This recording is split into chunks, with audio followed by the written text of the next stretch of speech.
శ్రీదేవి భాగవతము 3వ స్కందం 8వ రోజు పారాయణం.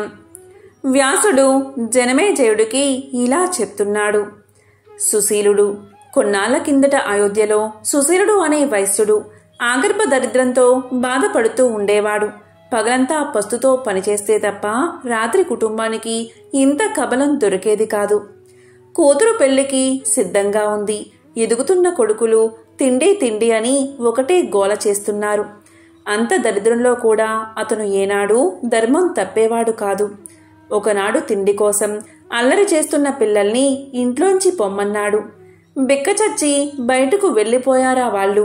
సుశీలుడికి చాలా బాధ వేసింది. ఓ బ్రాహ్మణుణ్ణి కలిశాడు. అన్నీ తెలిసినవారు మీరు. దరిద్రంలో తలమునకలై పోతున్నాను నేను. నాకేం మేడలు మిద్దెలు అక్కర్లేదు. నా కుటుంబానికి ఇంత కూడు గుడ్డ ఉంటే చాలు. దానమో ధర్మమో జపమో తపమో వ్రతమో మంత్రమో ఏదో ఒక దాని ద్వారా నన్ను రక్షించండి పంతులుగారు అని మొరపెట్టుకున్నాడు సుశీలుడు. ఆ బ్రాహ్మణుడు అతని యందు అనుగ్రహించాడు. నవరాత్రి వ్రతం చెయ్యవయ్యా, సమస్త దరిద్రాలు తొలగిపోయి అనంత సౌఖ్యం లభిస్తుంది. ఆ పరాంబకి ప్రీతిదాయకమైన వ్రతమది. రాజ్యం పోగొట్టుకుని రమణికి దూరమై నానా కష్టాలు పడ్డ రాముడు కూడా కిష్కిందలో ఉన్నప్పుడు ఈ వ్రతాన్ని చేసి నిలదెక్కుకోగలిగాడు. నా మాట విని నువ్వు కూడా ఆ వ్రతాన్ని చెయ్యి అని హితువు చెప్పాడా బ్రాహ్మణుడు. విప్రవాక్యం శిరోధార్యంగా స్వీకరించి ఆయన దగ్గరే మాయాబీజ మంత్రాన్ని ఉపదేశం పొంది నవరాత్రి వ్రతాన్ని ఆచరించాడు సుశీలుడు. ఆ మంత్రాన్ని 9 ఏళ్లు జపించాడు. అనంతరం మహా అష్టమి నాడు అర్ధరాత్రి అంబ అతనికి దర్శనమిచ్చింది. దరిద్ర దూరుడై ఎనలేని సౌఖ్యాలు పొందాడు సుశీలుడు. ఇంతకన్నా ఇంకేం రుజువు కావాలి అని అన్నాడు వ్యాసుడు. అప్పుడు జనమేజయుడు ఇలా అన్నాడు. అది సరే, రాముడు రాజ్యం ఎందుకు పోగొట్టుకున్నాడు? భార్యకి ఎలా దూరమయ్యాడు? నవరాత్రి వ్రతం ఎలా చేశాడు? వివరంగా చెప్పు, వినాలని ఉంది అన్నాడు జనమేజయుడు. శ్రీరామచరితం విను అని ప్రారంభించాడు వ్యాసుడు. చాలా కాలం పూర్వం అయోధ్యను దశరథ మహారాజు పరిపాలించేవాడు. అతనికి కౌసల్య, సుమిత్ర, కైక అని 3 భార్యలు, 4 కొడుకులు. కౌసల్యకు రాముడు, కైకకు భరతుడు, సుమిత్రకు లక్ష్మణ శత్రుఘ్నులు కలిగారు. 4కి 4 బంగారు తునకలనుకో. ఒకసారి విశ్వామిత్రుడు రాజ్యానికి వచ్చాడు. యాగ సంరక్షణార్థం రామలక్ష్మణుల్ని తనతో తీసుకువెళ్లాడు. రాముడు తాటక అనే రాక్షసిని చంపాడు. యాగ వేదిక వద్ద రామలక్ష్మణులు సుబాహుడు అనే రాక్షసుణ్ణి చంపేశారు. రాముడి బాణం దెబ్బకి మారీచుడు అనేవాడు పత్తాలేనంత దూరం వెళ్లిపడ్డాడు. రామ భయంతో తిరిగి రాలేదతను. తర్వాత విశ్వామిత్రుడితో కలిసి అన్నదెమ్మలిద్దరూ మిథిలకు బయలుదేరారు. మార్గమధ్యలో రాముడు అహల్యకు శాప విమోచనం చేశాడు. మిథిలలో జానకి స్వయంవరానికి పనంగా పెట్టిన శివధనుస్సును రాముడు ఎక్కుపెట్టాడు. అతని బలానికి ఆ విల్లు విరిగిపోయింది. సీతారామ కళ్యాణం జరిగింది. సీత చెల్లెలు ఊర్మిలను లక్ష్మణుడికిచ్చి పెళ్లి చేశారు.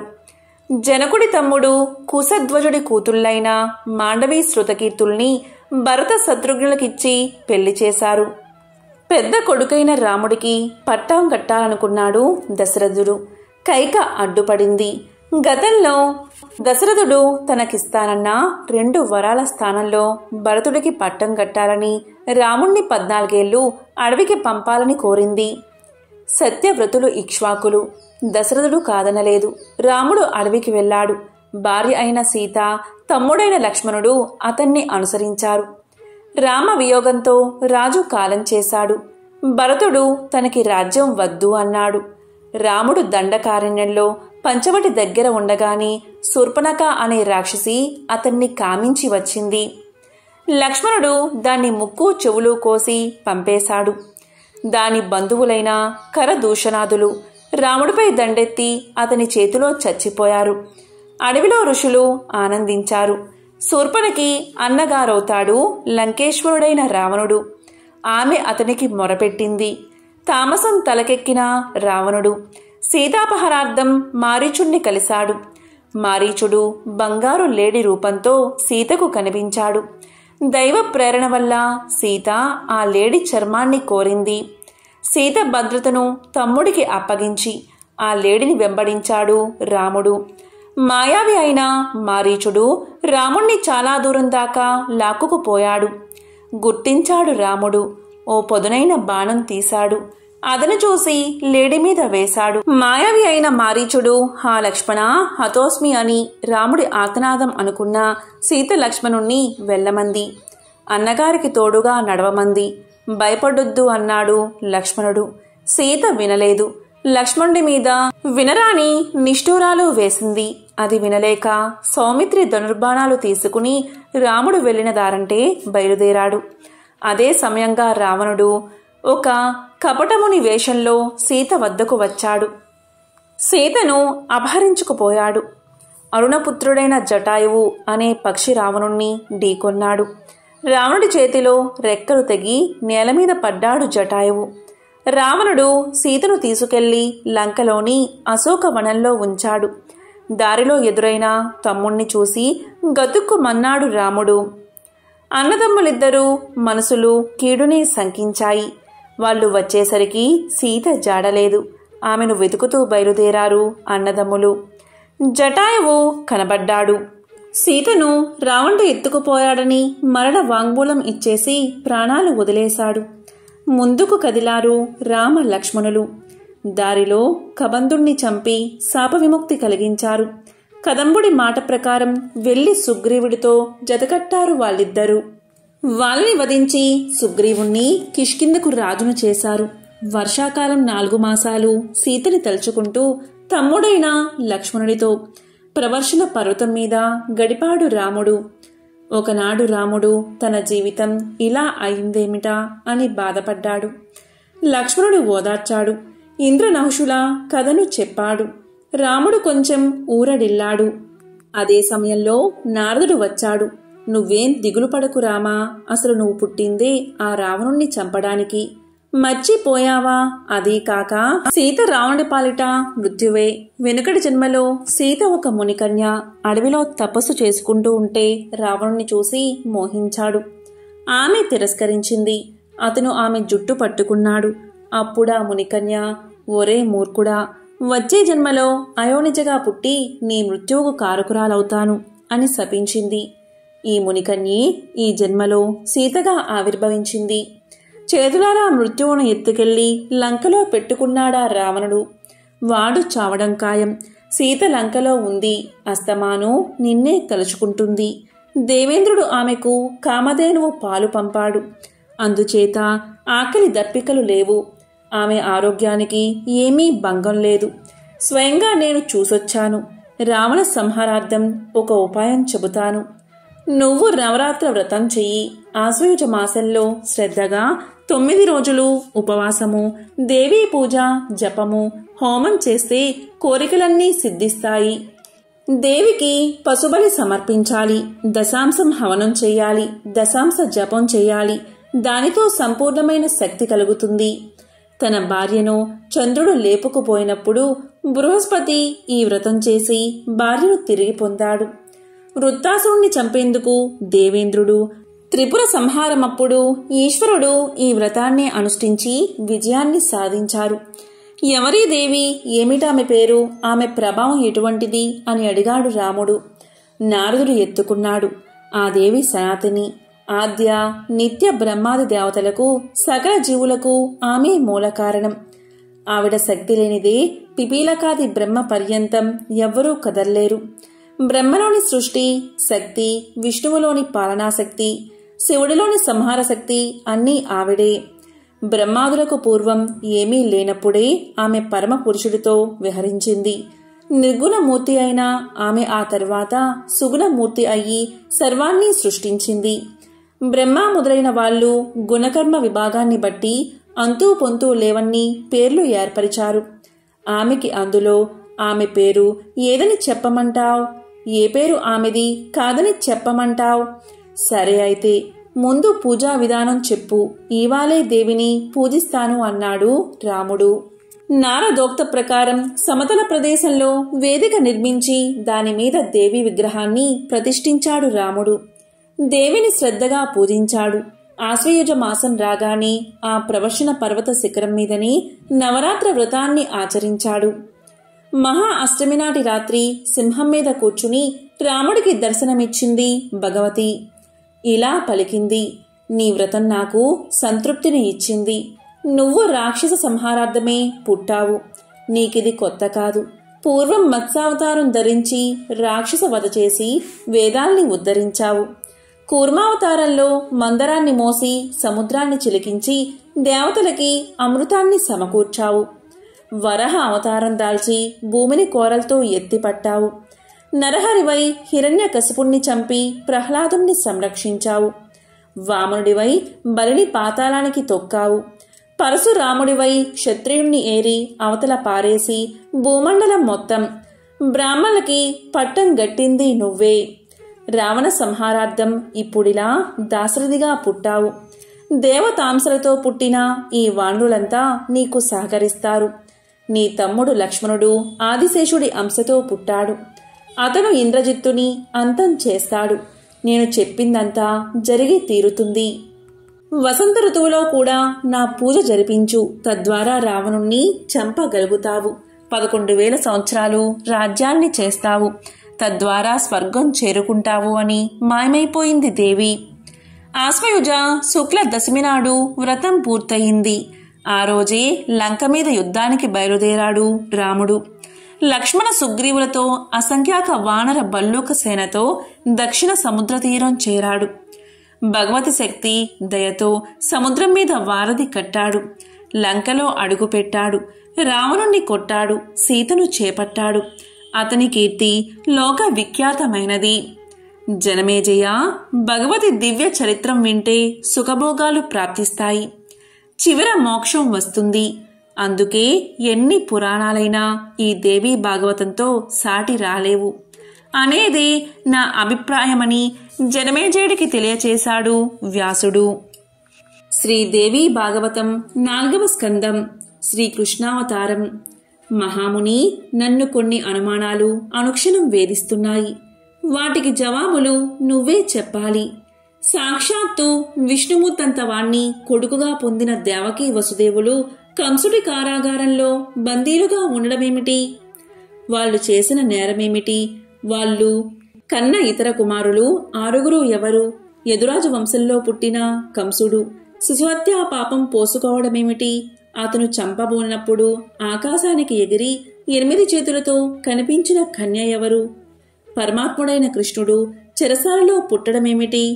అక్కడ్నుంచి గోకులంలో చేరడమేమిటి? తల్లిదండ్రుల్ని చెరసాల నుంచి తప్పించలేకపోయాడా ఆ కృష్ణుడు? అంతమంది ఆడాలతో కృష్ణుడు కాపురం ఎందుకు చేశాడు?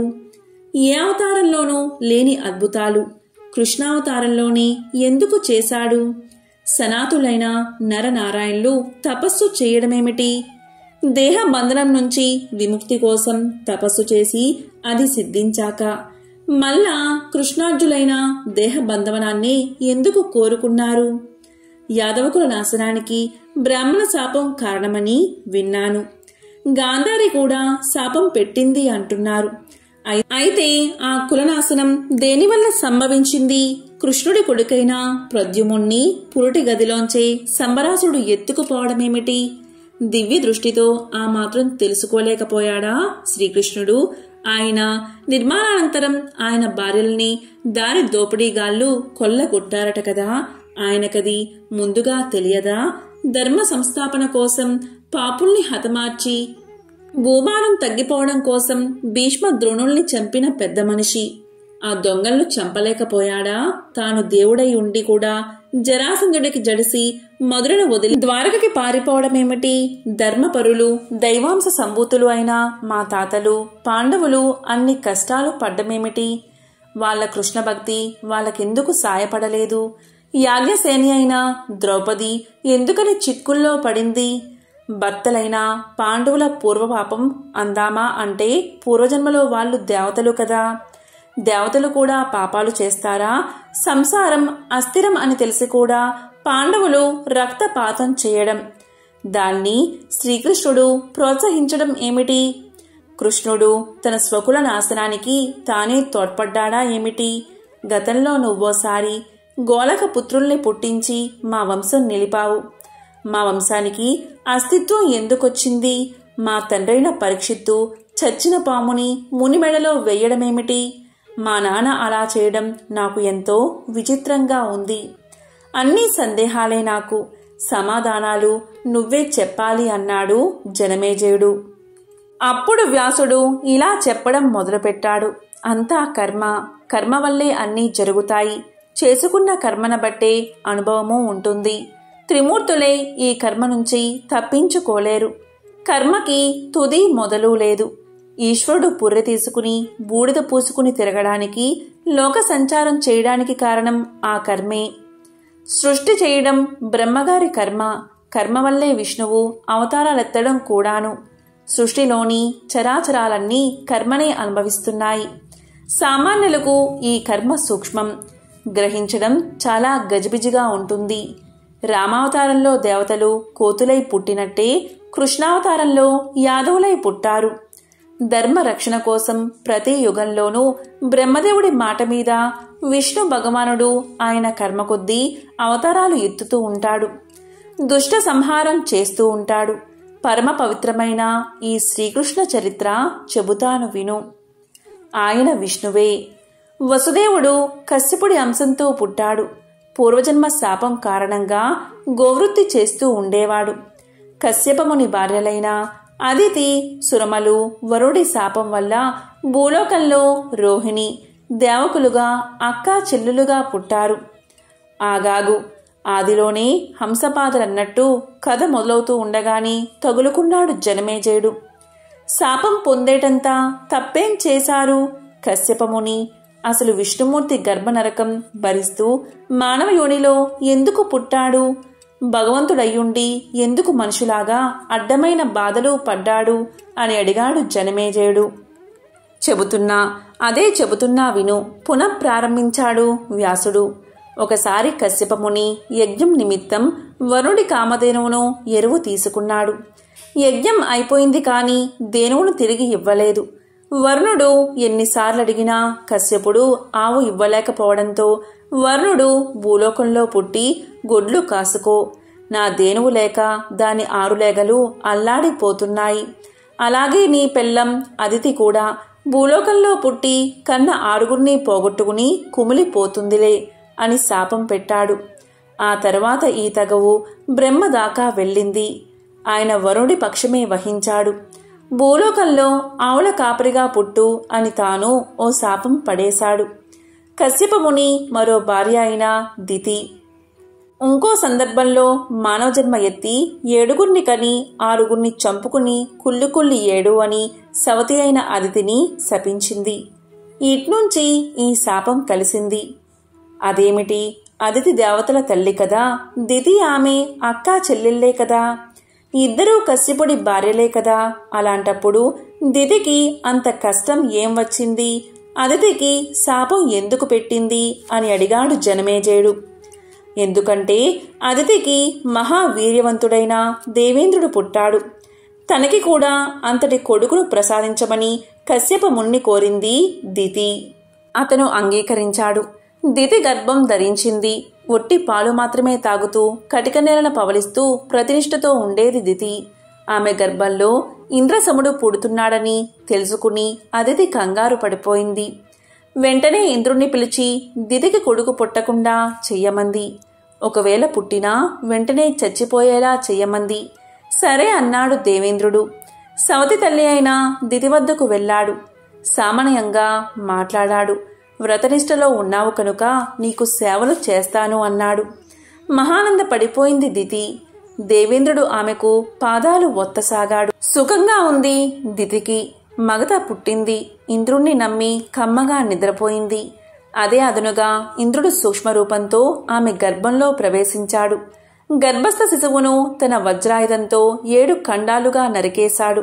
మొత్తం 49 తుండలైపోయిందా గర్భం. అంతటితో ఇంద్రుని తల్లి అయిన అదితి ఆనందించింది. దితి మేల్కుంది. జరిగింది తెలుసుకుంది. తనలాగే పుత్రశోకంతో కారాగారంలో పడి ఏడవమని అదితిని శపించింది. కశ్యపముని దితిని ఓదార్చాడు. నీ గర్భం వృధా కాదు. ఎన్ని ముక్కలైనా నీ బిడ్డ చావడు. ఆ 49 ముక్కలు 49 మరతులై దేవతలు అవుతారు. మహాబలవంతులై ఇంద్రుడితో సఖ్యతగా ఉంటారు. నీవు అదితికి ఇచ్చిన శాపం 28వ మన్వంతరంలోని ద్వాపర యుగంలో ఫలిస్తుంది అని చెప్పాడు. ఆ కర్మ పరిపాకానికి కశ్యపమునికి వరుణ శాపం తోడుకాక ఆ అదితి కశ్యపులే దేవకి వసుదేవులుగా పుట్టారు అన్నాడు వ్యాసుడు. జనమేజయుడు ముక్కున వేలేసుకున్నాడు. ఔరా, అంతటి అమరేంద్రుడు కూడా అలాంటి నీచానికి పాల్పడ్డాడంటే సాదాసీదా మనుషులు పాపాలు చేయకుండా ఎలా ఉంటారు? కురుక్షేత్ర యుద్ధంలోనూ అంతే. మన వాళ్ళంతా ఎన్నో ధర్మ విరుద్ధాలైన పనులు చేశారు. శ్రీకృష్ణుడు దగ్గర నుండి మరీ ప్రోత్సహించాడు. అంతా మోసం, దగాలా ఉంది. ధర్మానికి మొదటి పాదం సత్యం, 2వ పాదం పవిత్రత, 3వ పాదం దయ, 4వ పాదం దానం అని చెబుతారు. చూడగా చూడగా ఆ లెక్కన ఎవరూ ధర్మపరులు కాదని, అసలు ధర్మం అనేది తెలియని వాళ్ళని అనిపిస్తుంది. విష్ణుమూర్తి ఓసారి వామన రూపంలో వెళ్లి బలిని దగా చేసి పాతాళానికి తొక్కేశాటగా. అలా మోసం చేశాడు కనుక బలిచక్రవర్తికి ద్వార పాలకుడయ్యాడు విష్ణువు. త్రివిక్రముడైన ఆ మహాత్ముడు మరుగుజ్జు అయిపోయాడు. జనమేజయుడికి జవాబుగా చెబుతున్నాడు వ్యాసుడు. నువ్వు ఒక ద్వయీ భావాన్ని గమనించాలి. దేవతల్ని సృష్టించిన బ్రహ్మే రాక్షసుల్ని సృష్టించాడు. ఉభయులుగా స్వార్థపరులైనప్పుడు పరస్పర విరుద్ధంగా ప్రవర్తిస్తారు. జనమేజయ, అహంకారంలోంచి పుట్టింది ఈ సంసారం. ఇది రాగద్వేషాలు లేకుండా ఎలా ఉంటుంది చెప్పు? సత్యయుగంలోనూ ఇంతే. ఇక కలియుగంలో మరీ విపరీతంగా ఉంటాయి ఈ రాగద్వేషాలు. ద్రోహుల్ని ద్రోహభావంతో చూడడం, ముళ్ళుని ముళ్ళుతో తీయడం అని సరిపెట్టుకోవచ్చు. మంచివాళ్ల పట్ల ద్రోహబుద్ధి కనబరచడం అవుతుంది. చూసావా? దాన్నే మనాలి. ఎవరైనా శాంత స్వభావంతో తపస్సు చేసుకుంటున్నారు అంటే చాలు, ఆ తపస్సు చెడగొట్టడానికి అందరికన్నా ముందుంటాడు దేవేంద్రుడు. ధర్మ మార్గమే ఉత్తమమని అంతా భావిస్తారు. కానీ ఆ భావనలో కనుక మాలిన్యత ఏర్పడితే ధర్మం కూడా మాలిన్యం కాక తప్పదు. మలిన భావం ఎప్పుడూ వినాశానికే దారితీస్తుంది. బ్రహ్మకు మానస పుత్రుడు ధర్ముడు. దక్షుడి కూతుళ్లను 10 మందిని పెళ్లాడాడు. అతనికి 4 పిల్లలు. హరి, కృష్ణుడు యోగాభ్యాసం చేయడం మొదలుపెట్టారు. నరుడు నారాయణుడు హిమాలయ పర్వతాల మీద బద్రికాశ్రమంలో తపస్సు ప్రారంభించారు. వేలాది సంవత్సరాలు మహోగ్ర తపస్సు చేశారు. ఇంద్రుడికి బెంగ పెట్టుకుంది. వాళ్ళ దగ్గరికి వెళ్ళాడు. మీకేం కావాలో కోరుకోండి, ఇచ్చేస్తా అన్నాడు. ఆశ చూపాడు. తపోభంగం చేయడం కోసం నరనారాయణులు మోసం చెయ్యాలి అనుకున్నాడు. నరనారాయణులు చలించలేదు. ఇది కాదు పని అనుకున్నాడు ఇంద్రుడు. తన మోహిని మాయను ప్రయోగించాడు. ఫలితంగా పెద్ద పులులు, సింహాలు మీద పడినట్లయింది. భయంకరమైన గాలివాన వచ్చింది. కారు చిచ్చు రేగినట్లు అయింది. అయినా నరనారాయణులు కిమ్మన్నగా ఉండిపోయారు. వాళ్ళ తపస్సే వాళ్ళది. ఉసూరుమంటూ దేవేంద్రుడు స్వర్గం చేరాడు. మన్మధుడికి, అతని పరివారానికి అప్సరసల్ని తోడిచ్చి ఇంకా ఎందరో అందగత్తెల్ని జతచేసి నరనారాయణుల తపో భంగానికి పంపాడు. అప్సరసుడు, మన్మధుడు వాళ్ళ పనితనమంతా చూపించారు. లేచారు నరనారాయణులు.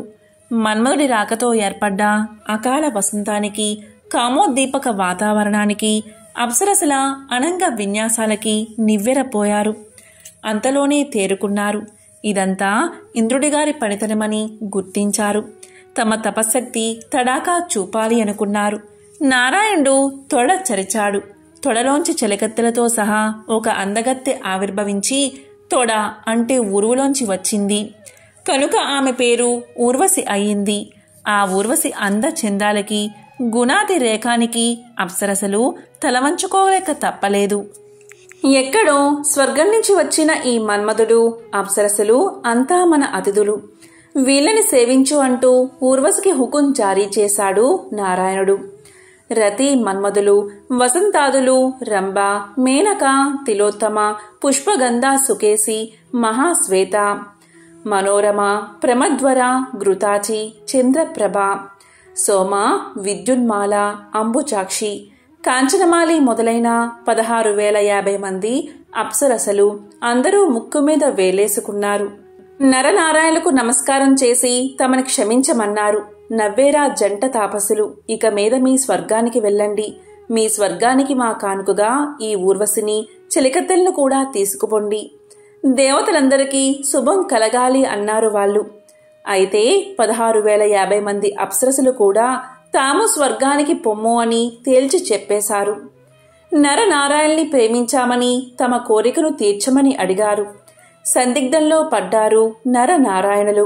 వీళ్లను చూడనట్టే ఉండాల్సింది. అహంకారానికి పోయి ఊర్వశిని సృష్టించి అనవసరంగా వీళ్లతో మాట్లాడాం. ఇప్పుడేం దారి అని ఆలోచించసాగాడు నారాయణుడు. ఎలాగో అలా వాళ్ల మనస్సులో కోపం పుట్టించి అక్కడ్నుంచి వెళ్లిపోయేలా చెయ్యాలి అనుకున్నాడు. అది గుర్తించిన నరుడు ఇలా పలికాడు. సోదరా, ఇలాంటి అడుగులేసే గతంలో మనం ప్రహ్లాదుడితో 1000 దివ్య సంవత్సరాలు యుద్ధం చేశాం. కాలం వృధా అయిపోయింది. తపోశక్తి క్షీణించింది. ఇప్పుడు మళ్ళీ కొత్త ప్రయోగాలెందుకు? క్రోధాన్ని ఇప్పుడు దిగమింగు అన్నాడు. అంటూ గుక్క తిప్పుకున్నాడు వ్యాసుడు. ఏమిటి, విష్ణు భక్తుడైన ప్రహ్లాదుడికి నరనారాయణులకి భేటీ పడిందా? ఆశ్చర్యంగా ఉందే. ధనం, స్త్రీ, అధికారం అనేవి యుద్ధానికి మూల కారణాలు అవుతాయి. ఆ మూడిటి మీద వాంఛను లేని తాపసులకి, భక్త ప్రహ్లాదుడికి యుద్ధం ఏమిటి? అయినా పాతాళంలో ఉండే ప్రహ్లాదుడు భూమి మీద ఉండే నరనారాయణుల దగ్గరికి ఎలా వచ్చాడు? యుద్ధం ఎందుకు చేశాడు అని అడిగాడు జనమేజయుడు. అప్పుడు వ్యాసుడు ఇలా చెప్తున్నాడు. అహంకారంలోంచి పుట్టిన ప్రపంచంలో అంతా అహంకారమయమే. సత్వరజతమో గుణాలను అనుసరించి ఈ అహంకారం 3 రకాలు. సత్వహంకార, రజో అహంకారం వల్ల ఇటువంటి యుద్ధాలు జరగవు. కాని తామస అహంకారమే తలమీద తేలులా నానా గందరగోళం చేస్తుంది. అందువల్లే యుద్ధాలు, అవమానాలును. ఎవరైతే మద మాత్సర్యాలని, అహంకారాన్ని జయించగలుగుతారో వాళ్లే నిజమైన శాంతులు. కాని త్రిమూర్తులే అధిగమించలేని అహంకారాన్ని ఇంకెవరు మాత్రం అతిక్రమించగలుగుతారు చెప్పు?